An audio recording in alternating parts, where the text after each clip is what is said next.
Hello everyone. Today we talk about how to fix the app of Prime Video. We will go to settings, then we click on apps. After that you will search the app Prime Video and you will click. Then you will enforce stop. After that you will go to storage. Then we click on clear cache.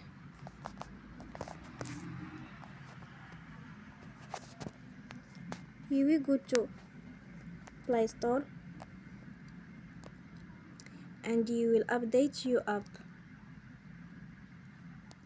Don't forget to support us by like and subscribe. See you next time and thank you for attention.